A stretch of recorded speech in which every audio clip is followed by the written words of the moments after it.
Dalam dunia yang tampak tenang, seringkali tersembunyi kegelapan. Seorang oknum polisi di Bone, Sulawesi Selatan, yang seharusnya menjadi pelindung, justru menjadi duri dalam daging. Seorang gadis polos yang mencintainya menjadi korban kekerasan yang tak pernah ia duga. Namun, ketika semua tampak hancur, sebuah rahasia besar terbongkar. Bukan hanya soal aib, tetapi juga soal dendam lama yang disimpan oleh keluarga korban. Siapakah sebenarnya dalang dibalik peristiwa ini?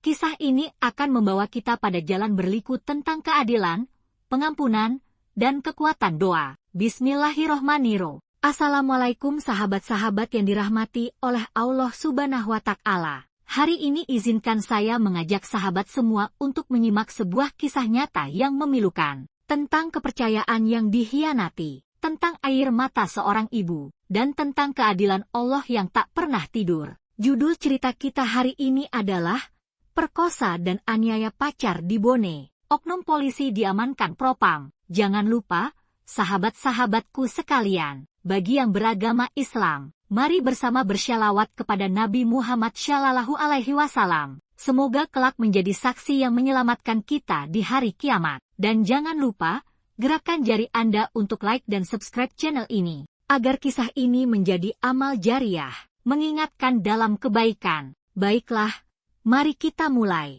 Sore itu, langit Bone memerah, pertanda matahari hendak pulang ke peraduannya. Angin semilir menerpa wajah seorang gadis muda bernama Nadia. Dengan gamis sederhana berwarna biru langit dan hijab putih bersih, ia melangkah kecil menuju warung depan jalan. Senyumnya mengembang. Hari ini Rangga, kekasih hatinya, baru saja menjanjikan sesuatu yang selama ini ia impikan. Pernikahan. Di tengah jalan, Nadia bertemu dengan sahabat karibnya, Aldi. Dengan gaya khasnya yang ceroboh dan kocak, Aldi berseru, "Ho, calon pengantin baru, mau kemana nih? Bawa-bawa senyum kayak habis menang undian haji gratis." Nadia tertawa kecil, malu-malu. Sore itu dunia terasa indah. Nadia tidak tahu bahwa sebentar lagi, dunia itu akan runtuh. Menjelang maghrib, Rangga mengirim pesan singkat, menyuruh Nadia untuk bertemu di sebuah rumah kosong. Katanya, rumah itu milik keluarganya. Dengan polos, Nadia menuruti. Di dalam rumah, awalnya semua terasa hangat. Obrolan ringan, janji-janji manis. Tiba-tiba, wajah Rangga berubah menjadi asing, menakutkan. "Nadia, kamu cinta aku kan? Buktiin dong." Nadia tersentak. Ia mundur perlahan. Air matanya mulai mengalir. "Bang, kita kan mau nikah.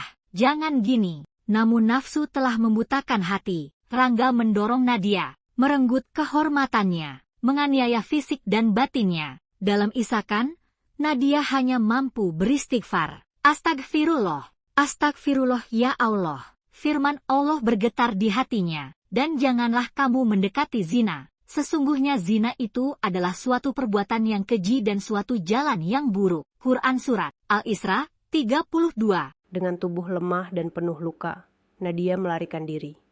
Dalam gelap malam, di antara bayangan pohon-pohon kelapa, ia berlari terseok-seok. Langkahnya gontai, namun tekadnya kuat. Ia harus pulang. Di depan rumah, Bu Fatimah yang sedang menanti anak gadisnya segera memeluknya begitu melihat keadaannya. Tangisan membelah malam. "Ya Allah, apa yang terjadi pada anakku?" Dengan suara gemetar, Nadia menceritakan segalanya. Pagi itu, dengan tekad bulat, Nadia, Bu Fatimah, dan ditemani Aldi mendatangi kantor Propam. Pak Haji Leman, tokoh agama yang disegani di desa, ikut mengantar mereka. Di tengah perjalanan, Aldi mencoba mencairkan suasana dengan guyonan polosnya. "Aduh, ini pertama kali saya masuk kantor polisi bukan karena salah parkir." Semua tertawa kecil, walau hati tetap teriris. Di kantor Propam, suasana berubah serius. Kombes Arman, seorang perwira tegas namun berhati lembut, menerima laporan Nadia dengan seksama. "Nak, jangan takut. Negara akan melindungimu. Hukum akan berjalan." Sementara itu, Rangga yang tahu dirinya dilaporkan, berusaha melarikan diri. adegan kejar-kejaran dramatis pun terjadi di pelabuhan. Dengan seragam lengkap, anggota Propam berteriak, "Jangan bergerak, polisi!" Rangga mencoba kabur. Namun akhirnya tertangkap. Tubuhnya dihempaskan ke tanah.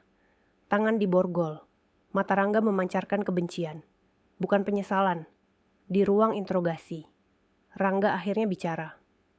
Ternyata, semua ini bukan hanya soal nafsu, tapi juga soal dendam. Dulu, ayah Rangga pernah dipenjara karena kesaksian ayah Nadia dalam sebuah kasus korupsi desa. Dendam itu membara. Ia menyimpan benci, hingga akhirnya melampiaskannya pada putri yang tak berdosa. Semua orang terdiam. Bu Fatimah menangis terseduh. Pak Haji Leman berbisik lirih. Dan balasan suatu kejahatan adalah kejahatan yang serupa. Tetapi barang siapa memaafkan dan berbuat baik, maka pahalanya atas tanggungan Allah. QS Asy-Syura 40. Waktu berlalu. Luka-luka Nadia perlahan sembuh. Bukan hanya di tubuh, tapi juga di hatinya. Aldi, yang selama ini diam-diam menyimpan rasa, berusaha menghibur Nadia. Suatu sore, di depan Bu Fatimah, Aldi gugup setengah mati. Bu, Nadia mau nggak jadi istri saya? Gitu. Semua tertawa, termasuk Nadia, dengan senyum malu-malu. Nadia mengangguk. Hari itu, langit Bon kembali memerah. Tapi kali ini, bukan pertanda duka, melainkan pertanda cinta yang baru lahir.